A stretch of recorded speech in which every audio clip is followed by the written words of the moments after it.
Libya has to have been one of the hottest of hot spots around the world. Not to know of the request for securities really, I think, cost these people their lives. Their lives could have been saved had someone been more available, had someone been aware of these things, more on top of the job. And the thing is I don't suspect you of bad motives.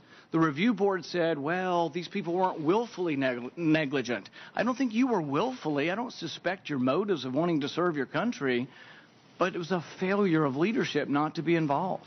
It was a failure of leadership not to know these things. And so I think it is good that you're accepting responsibility because no one else is. And there is a certain amount of culpability to the worst tragedy since 9/11, and I'm glad you're accepting this. Now, my question is the U.S. involved with any procuring of weapons, transfer of weapons, buying, selling, anyhow transferring weapons to Turkey out of Libya? To Turkey? I will have to take that question for the record.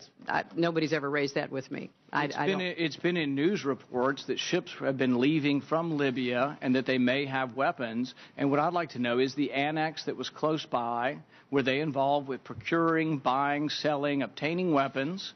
And were any of these weapons being transferred to other countries, any countries, Turkey included? Well, Senator, you'll have to direct that question to the agency that ran the annex. And I will see what information is available. And you're saying you don't know? I do not know. I don't have any information on that. And, with respect to personnel, Senator, first, that's why we have independent people who review the situation as we did with the Pickering and Mullen ARB. And all four individuals identified in the ARB have been removed from their job. Secondly, they've been placed on administrative leave while we step through the personnel process to determine the next steps. Third, both Ambassador Pickering and Admiral Mullen specifically highlighted the reason why this is complicated because under federal statute and regulations, unsatisfactory leadership is not grounds for finding a breach of duty. The ARB did not find these four individuals breached their duty.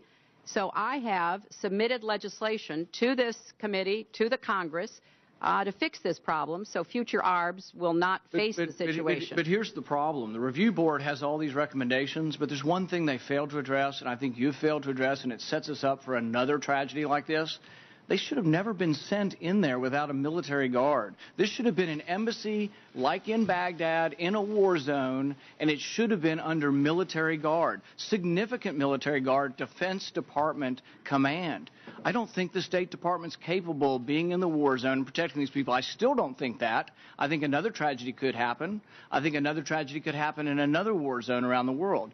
I think someone needs to make an executive decision. Someone needs to take leadership, and with that leadership should be that you shouldn't send them in with no Marines. You shouldn't send them in with Marines that are to guard records, not people. You shouldn't send them in with the same kind of ambassador or embassy staff that you have in Paris. I think that's inexcusable.